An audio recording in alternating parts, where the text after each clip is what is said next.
Until we rack this thing up. Looks big. Ruined my 57 Chevrolet plowing snow.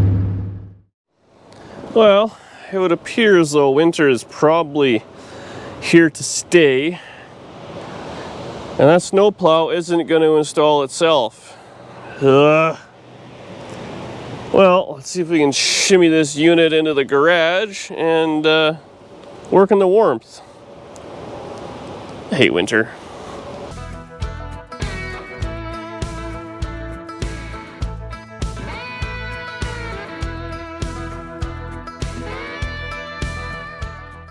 All right, let's move the plow rig.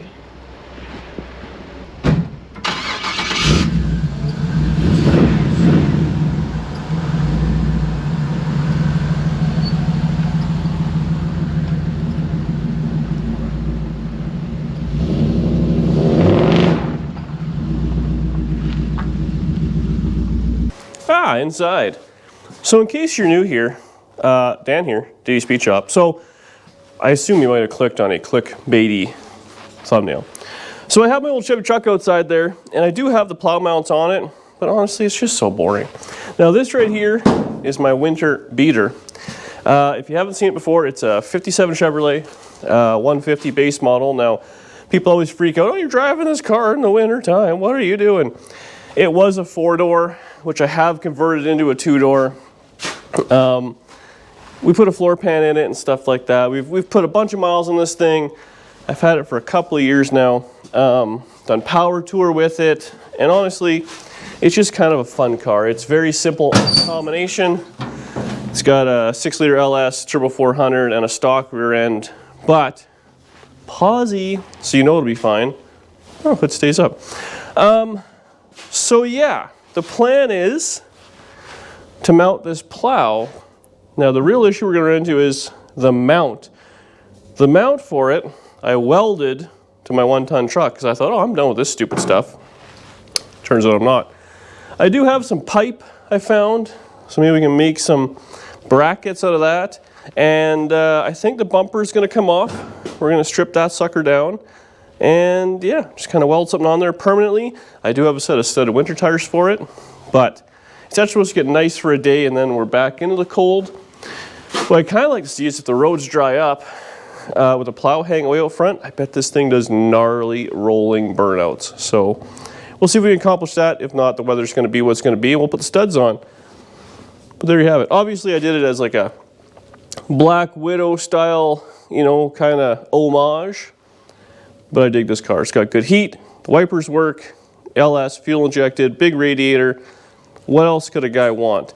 So we're gonna let this melt off for a little bit. I did brush off as much as I could, but yeah, there's no big rush. We do have a Bobcat. Should be a good day. Okay, so this here is the plan of attack. I ordered this cheap remote kind of winch deal for like an ATV winch off of Amazon. I think it was 60 bucks. And what it comes with is 2 wireless deals, some cable, this little kind of solenoid, whatever, and this wireless control. Ultimately, I believe it's just power in, power out from the battery, or you know, positive, negative from the, or to the winch. And it's got our control here. There's no instructions. It is funny that they put these little loops on it, but I believe you got to spade these and use those. Other than maybe power, we'll probably go to power or switch power, whatever you want to do. And this one here is antenna. So that's all we're going to do. Power will come out of there. And this, obviously, it's your typical light duty half-ton style winch, or a plow that runs off of a winch. There's no hydraulics. So all it is winch up, winch down will lift the plow up and down. So it's a very simple setup. What we do have to do is drop the bumper, and then we have to build a bracket for it. And I think we'll just kind of, like I said, scab some pipe together. If it bends, then we'll have to go up and figure something else out. The factory kit, which again I welded to my truck, it's got solid steel for the plow. That being said, I have beat the tar out of it, getting it stuck and plowing and things, and it's never bent. And I mean, let's be honest, this is kind of a little bit for show here. I mean, we're gonna have a little bit of fun. I'll probably get stuck, but there's no way this will have as much pushing power as a 4x4 half-ton truck. So it'll be fine. And if it bends, we'll just peel it off and tow it home, rebuild it. I think I got some scrap steel out back, and I'll figure it out. This car here does have, the wiring is a bit of a mess, I'm not gonna lie. Power tour came up and I was like, oh, I'll fix it later, and that just never happened. That being said, everything does have a relay and everything is kind of switched and fused and all that. It just looks ugly, but it's worked for like 2 years and a bunch of miles, and the hood is closed most of the time. So let's get this thing up in the air, we'll jack it up, pull the bumper, which I'm sure is probably held on just with a couple of 3/8 bolts, because it's just for decoration. Let's see what we end up with.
Well, I pulled the bumper off, and a few things became rapidly apparent that I had forgotten about.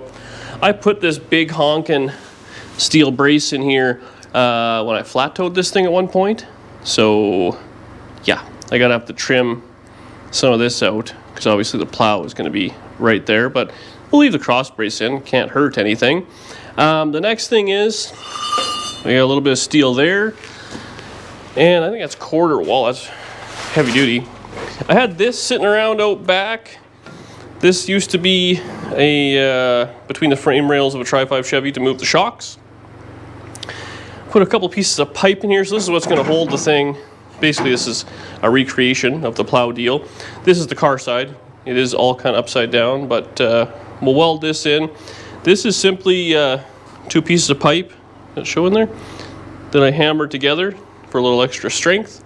So I will weld the hell out of that.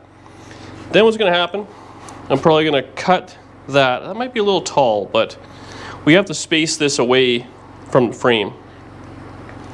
I'll cut that into some sections, and we'll end up running that along the frame rails.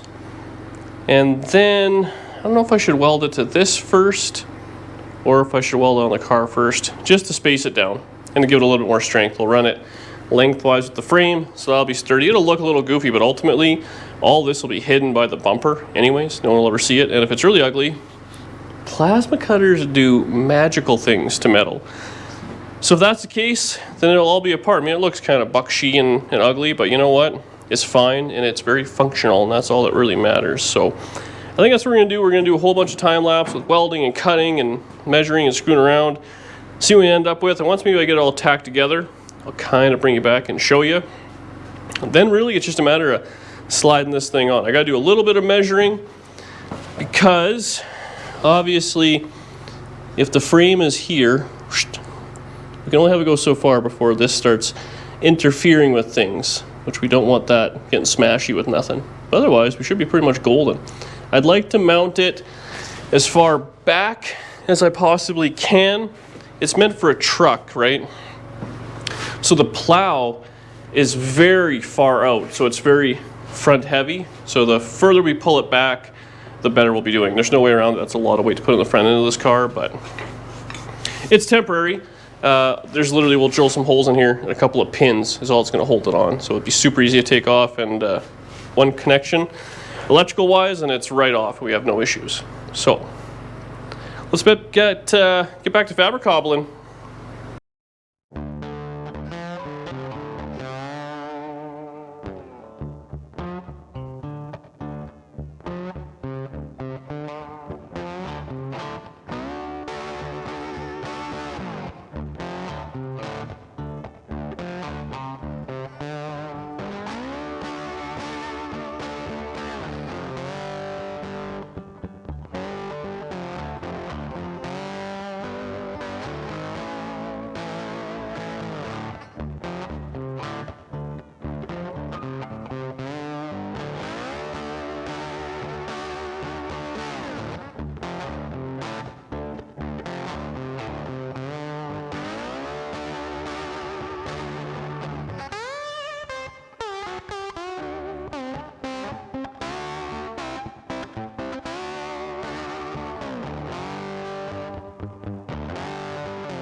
Eh?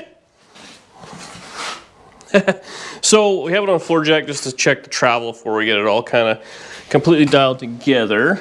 The issue we're running into here, this little brace here, as the plow goes up, this wants to kind of run into it. So I gotta trim that out, give it a little frowny face. But yeah, that should be good. Then we gotta obviously drill out some pins. But that's pretty simple. I think tonight we'll get that, I'll drop the thing down, chop it out the plasma, and then make sure this winch works. It looks like it's pretty new. I think I used it last year, for sure, or maybe the year before. We'll wire up that little magic gizmo, and then it should just kind of go up and down. It does have a manual pull. You can pull that and go kind of sideways and do its thing. Again, it'd be nice to have it further back, but I mean, honestly, that's kind of about all we can really do. Yeah, we're trying to make a statement here anyways, right? So she's a statement. I think we should paint something on the front. I used to have the Punisher logo with Death Proof on it, but you know, I grew up a little bit. Now I'm super mature. Okay, so this is this little ATV winch wireless deal. So I just have it like kind of vice gripped all together, but basically you get power in from the battery and power out to the winch. This is the little magic box that wirelessly controls, and it's basically got ground, and then in out it has a little remote. Turn it on and out and in. So that's it. Actually, doesn't even beat the car up too bad. Pulls up a little bit. Problem solved. So now what we have to do is blow a hole through our little pipe there. I'm hoping I can just use a couple of like trailer pins. I got some bigger ones than that, but that'll probably be good. There's no load on this unless you're backblading. It's all going pushing for the most part. And then I don't know if I'll mount this super permanently or whatever. Probably just do zip ties, hold it all the way. You know, a couple of zap straps around there to hold it. And that's about it for tonight. It's already nighttime, but we'll get this thing out of the shop and start working on the Nomad maybe for another video. And we gotta wait for we get a little bit more snow. And ultimately I actually gotta pull the wheels here and put on my studded tires.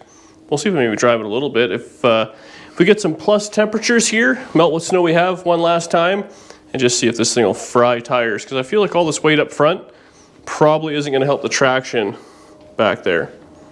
Okay, so Danny's out here mostly guiding because it's a little tight and the plow is actually, I think it's 7.5 feet wide, I'm not sure. Anyways, we moved the Nomad a little bit, but that's all I really care about. If we tear up the garage, you can fix the garage, you can't fix a Nomad. But let's put it on this side too. Might be a little interesting.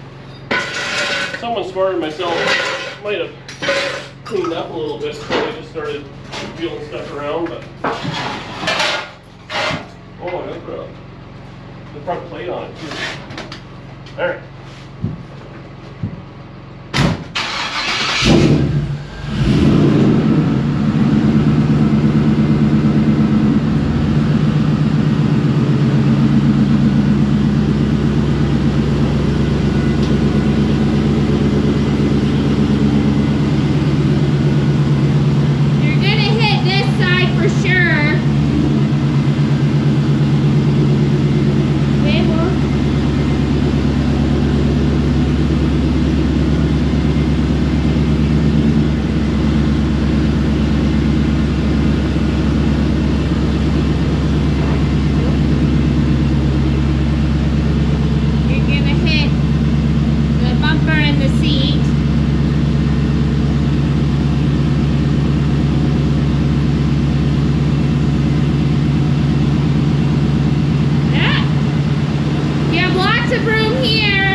So look out for that too.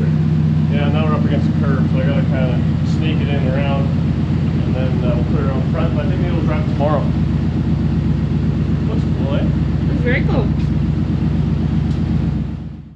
Well, it would appear as though it snowed. It's probably almost 2 weeks later since we put that plow on the 57, and we're finally gonna need it. Now, we have to get the driveway cleared.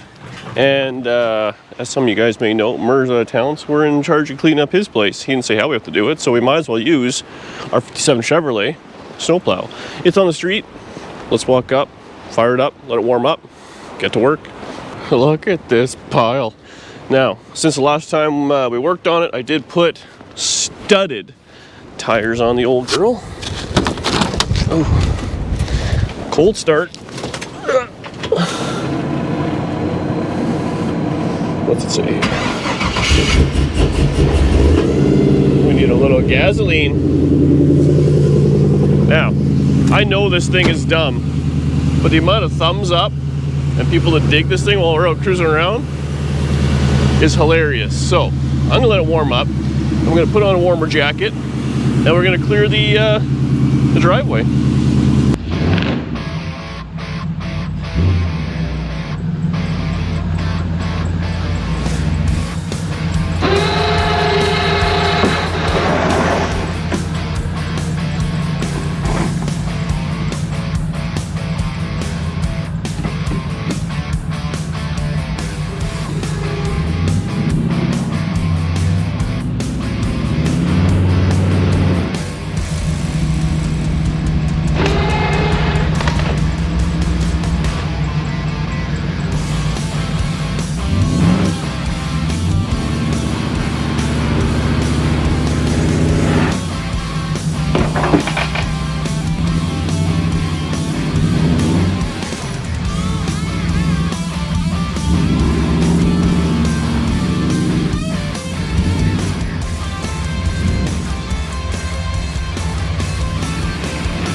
wipers engage.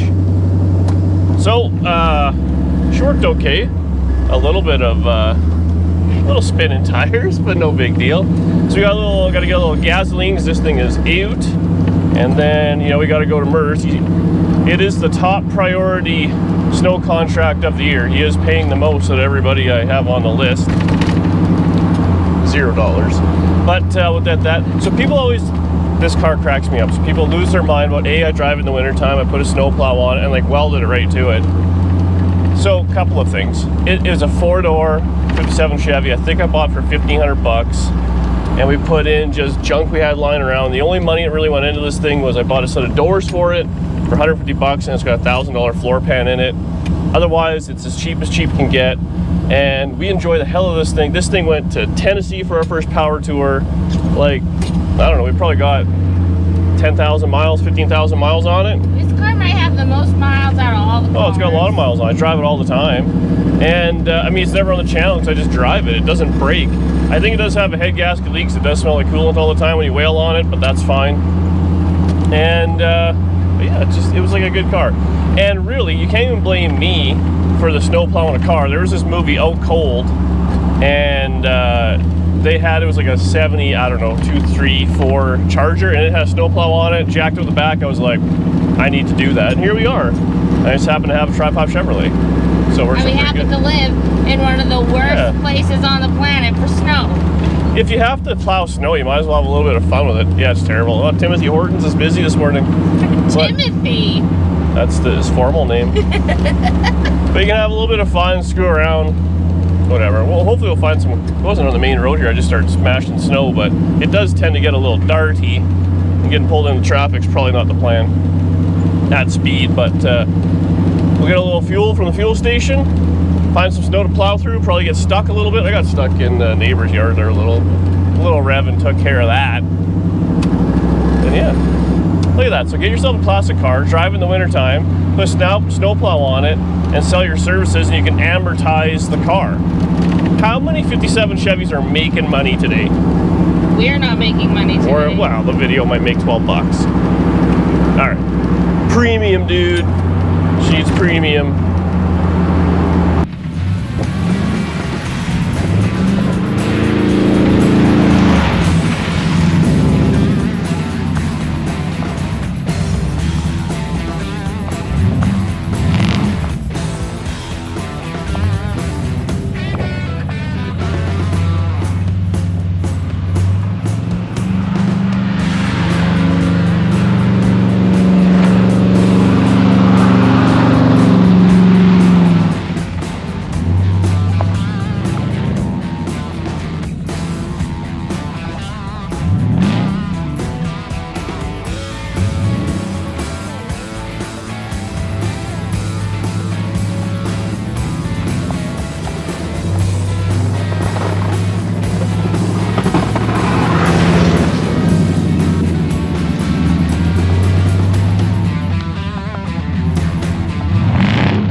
Mediocre job or what?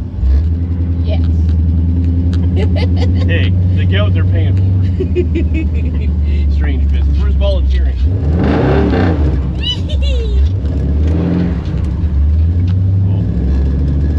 A little slick. Alright. Proof of concept, it works. Now we gotta go to, I guess, Merce. See how that goes.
back would help, but I mean, a little gasoline isn't too bad, right?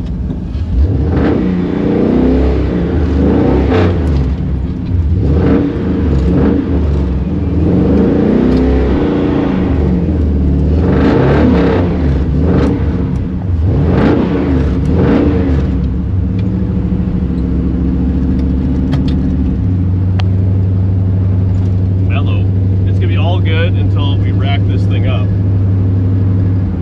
Like big ruined my 57 Chevrolet plowing snow. Still gonna happen.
This is the grass.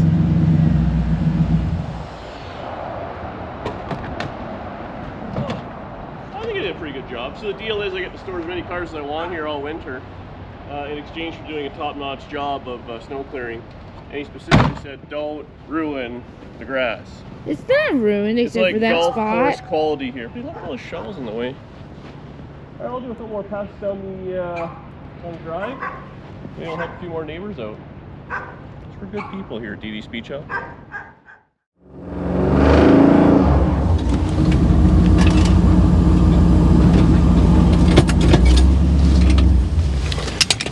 Ah.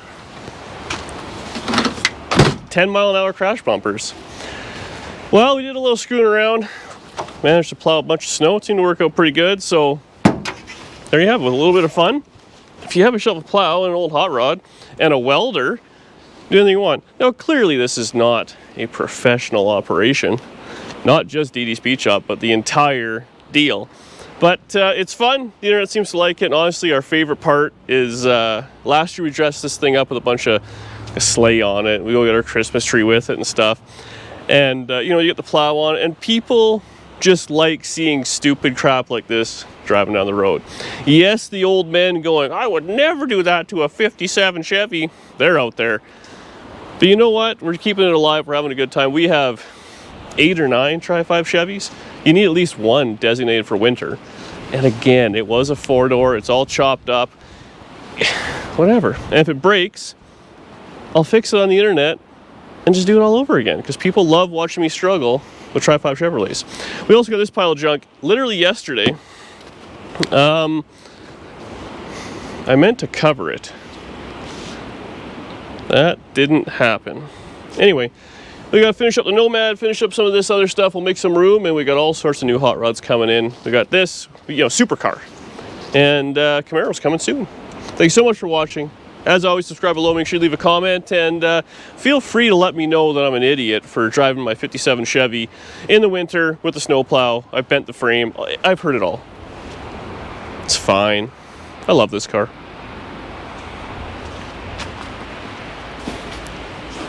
And fade to black. Oh my god, they're so ugly.